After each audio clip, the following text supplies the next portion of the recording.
Hello বন্ধুরা, তরকারিটা ফুটে গেছে। এবার মাছ দিয়ে দিচ্ছি।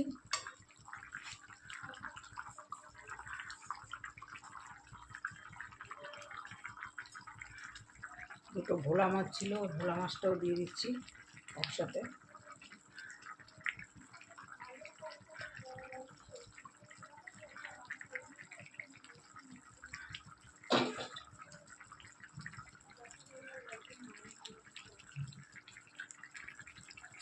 আর দিয়ে দিচ্ছি আমাদি মাছ,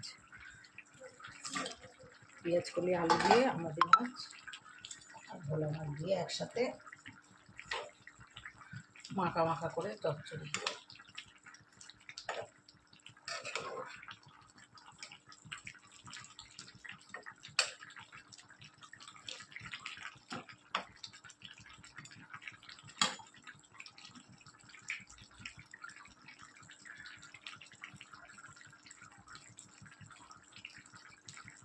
এবার দিয়ে দিচ্ছি ধনেপাতা।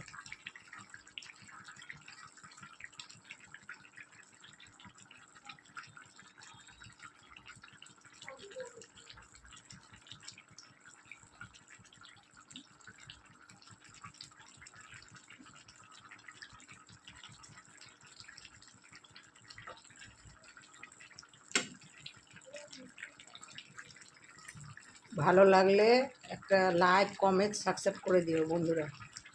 আমুদি মাছ দিয়ে আর ভোলা মাছ দিয়ে পেঁয়াজ কলি আলু দিয়ে চচ্চড়ির মতো মাখা মাখা করে।